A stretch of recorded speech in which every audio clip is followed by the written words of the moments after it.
Hello students, बहुत बहुत स्वागत है आपकी अपनी फैमिली रोहित स्टडी शाला में। आज की वीडियो में बहुत ही इंपोर्टेंट टॉपिक पर हम चर्चा करने वाले हैं कि मात्र 10 दिन में कैसे पढ़ाई करके हम डीएलएड के सेमेस्टर एग्जाम में 90% प्लस मार्क्स हासिल कर सकते हैं। आप ये सोचोगे कि भाई 10 दिन पढ़ के तो सिर्फ और सिर्फ पासिंग मार्क्स आ सकते हैं, लेकिन ऐसा नहीं है। डीएलएड के सेमेस्टर एग्जाम में 90% प्लस मार्क्स आसानी से आ जाते हैं सिर्फ 9 से 10 दिन पहले तैयारी करके।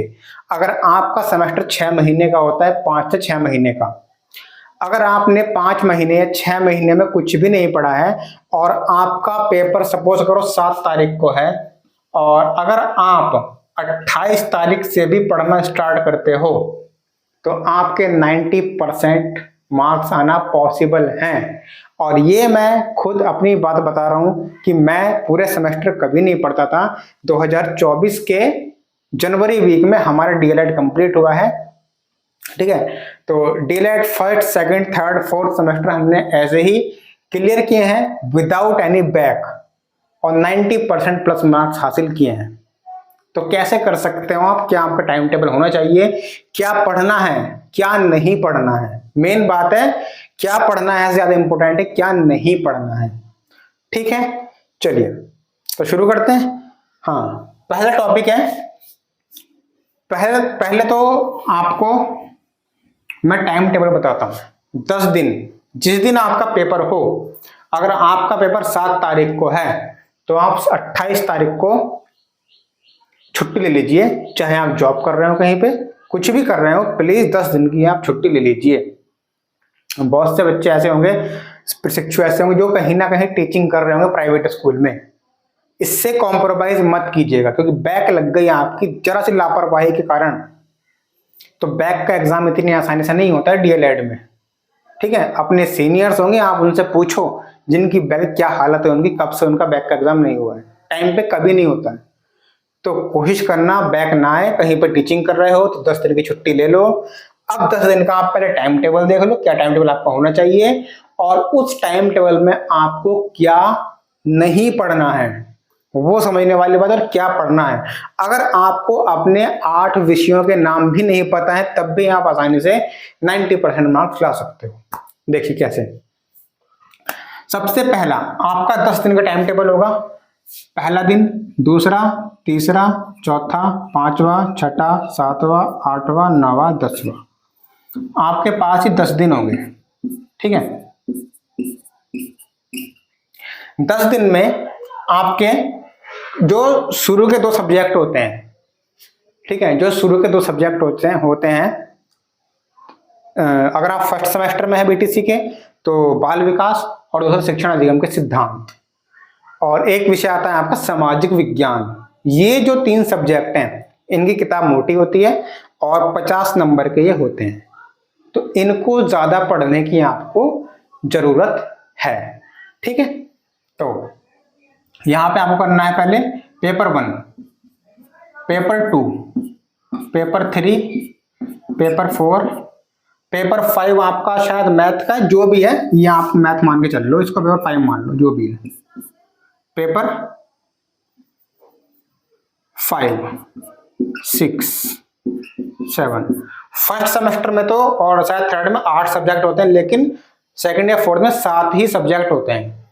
तो ये 7 तो आपको पढ़ने हैं, ठीक है। 8वां मैंने नहीं लिखा है, वो आपको रेगुलर लेके चलना है, मैथ। वो आप मैथ मान लो, मैथ मैथ मैथ। अब इसमें पढ़ना क्या है ये भी जानने वाली बात है, ठीक है, ये भी जानने वाली बात है। मैथ मैथ मैथ मैथ, ठीक है।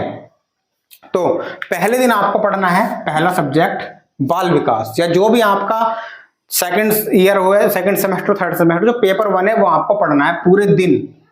और थोड़ा मैथ का एक चैप्टर, ठीक है, ज्यादा लंबा चैप्टर नहीं होता है। अगर करने बैठोगे ना मैथ को, भाई 3 दिन में पूरा मैथ कंप्लीट कर दोगे। बीटीसी का ऐसा होता है 3 दिन में। दूसरा, क्योंकि 10 चैप्टर है, फर्स्ट सेमेस्टर की क्लास चला रहा हूं मैं, लाइव क्लास चला रहा हूं, तो 10 ही चैप्टर है इसमें, तो मैथ की क्लासेस देख लीजिएगा जाके। तो दूसरे दिन आपको सेकंड सब्जेक्ट पढ़ना है, ये भी आपका 2 नंबर। फिर मैथ पढ़ना है इसके साथ। तीसरे दिन आपको तीसरा सब्जेक्ट पढ़ना है, मैथ का चैप्टर नंबर 3 करना है।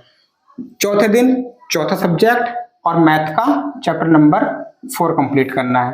पांचवें दिन पांचवा सब्जेक्ट, मैथ का चैप्टर 5 करना है। छठे दिन छठा सब्जेक्ट, मैथ का चैप्टर 6, अगले दिन मैथ का चैप्टर 7। अब यहां तक आपके हो चुके हैं कंप्लीट। 7 दिन में आपके 7 सब्जेक्ट आपने पढ़ लिए।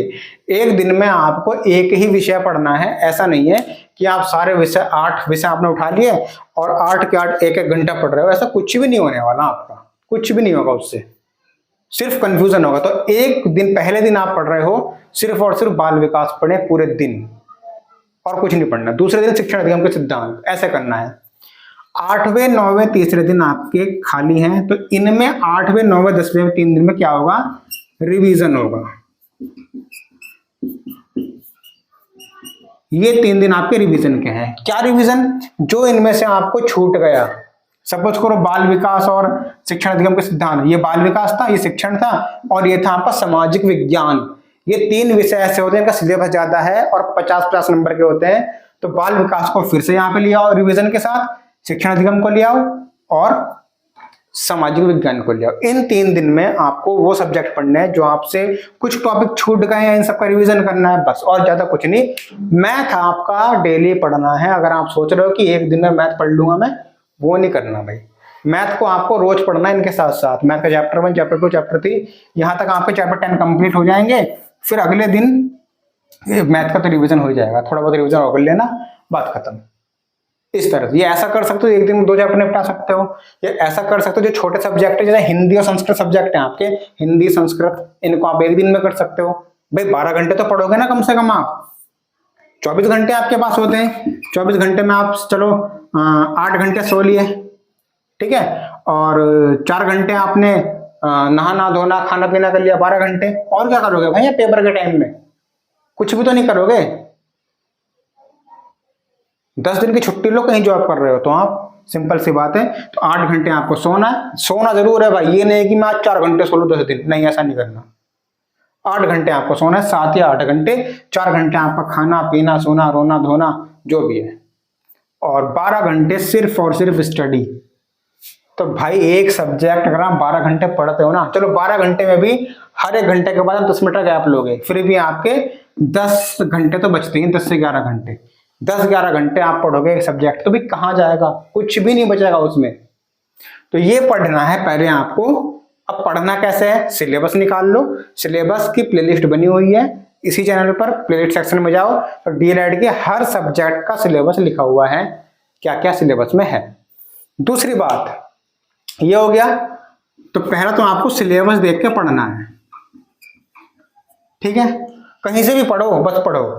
दूसरी बात, previous year questions, previous year के क्वेश्चन आपको देखने हैं। जैसे कि कुछ सीरीज आती है कि चाहे राजन हो पवन हो कुछ भी हो। अब जैसे है बाल विकास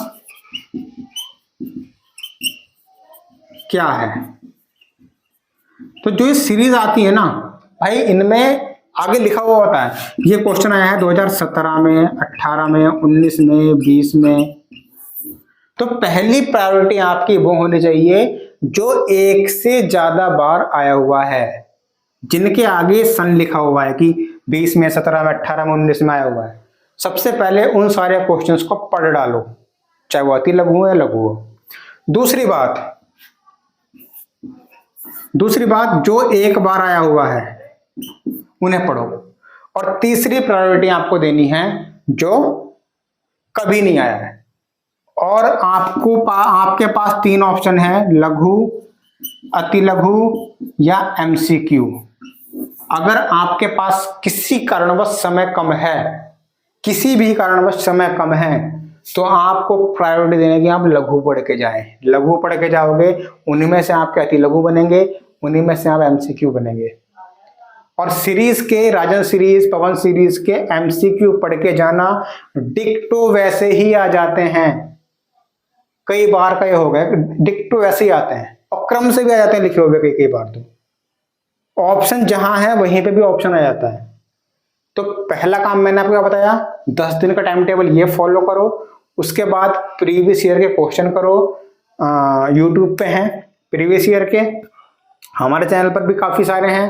राजन सीरीज या पवन सीरीज आपके पास होगी ही, तो उनमें से करो। और अगर आपके पास कोई किताब हो तो भाई बहुत अच्छी बात है, क्योंकि तो किताब के पास ना ये पेपर होते हैं, देखो 2019 का पेपर है, ठीक है, 2018 का पेपर है, ये आपने कर लिया तो भाई कहीं से बाहर जाएगा नहीं, क्योंकि बीटीसी का सिलेबस जो है वो सिलेक्टेड है और कब से पेपर हो रहे हैं, कई सालों से पेपर हो रहे हैं, तो ये रिपीट तो होते ही रहते हैं, ठीक है, ये रिपीट तो होते ही रहते हैं। अब सपोज करो एक टॉपिक है भारत के 28 राज्य और उनकी राजधानी, ये टॉपिक है सपोज करो। अब भारत के राज्य तो 28 ही रहेंगे ना, 30-35 हो जाएंगे क्या? नहीं होंगे ना, तो राजधानी वहीं से आएगी। बाल विकास के कितने पहलू हैं, ये तो पहलू से लिमिटेड है ना, कभी पहला पूछा गया कभी दूसरा पूछा गया।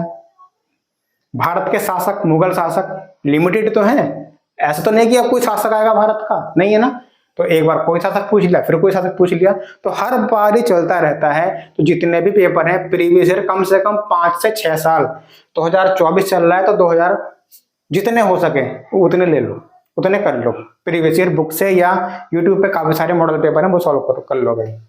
तो ये है प्रायोरिटी किसको देनी, लघु, अति लघु और एमसीक्यू में लघु। एक बात और ध्यान रखनी है, सीरीज के आंसर पे कभी भी भरोसा नहीं करना है। राजन सीरीज हो, पवन सीरीज हो, A to Z कोई भी सीरीज हो, उसके आंसर पे भरोसा मत कर लेना, आंसर गलत होते हैं, खास करके एमसीक्यू अति लघु भी गलत होते हैं। क्वेश्चन देखो वहां से, आंसर बुक से करो या कहीं से भी करो, आंसर पे भरोसा मत करना, वरना फेल ही होगी और कुछ नहीं है, ठीक है। तो ये पैटर्न आपको फॉलो करना है। क्या बात, 10 दिन का ये पैटर्न फॉलो, उसके बाद सिलेबस देखना है, प्रीवियस ईयर करने हैं, सीरीज से पढ़ना है, तो क्वेश्चन देखो आंसर मत देखो। 2017 जितने भी प्रीवियस, और लघु अति लघु एमसीक्यू में लघु को आप प्रायोरिटी दें, और मैथ की प्रैक्टिस जितनी हो सके प्रैक्टिस उसको आपको करनी है, ठीक है, रटना नहीं है। तो ये था कि आप कैसे 90% ला सकते हो, और ये जो है ये मेरा खुद का प्लान है, मैंने फॉलो किया है, और मैंने तो भाई 10 दिन में नहीं 4-4 दिन में निपटाए हैं, ठीक है, 10 दिन तो छोड़ो, लेकिन मैंने फिर भी कर दिया है 10 दिन का प्लान। अपने फ्रेंड्स का शेयर कर दीजिएगा, और कुछ डाउट है आपका तो इंस्टाग्राम अकाउंट का लिंक डिस्क्रिप्शन में है, मैसेज करके पूछ सकते हैं। नोट्स वगैरह के लिए टेलीग्राम ज्वाइन कर लें, डिस्क्रिप्शन में लिंक दे दिया है। Thank you, bye bye.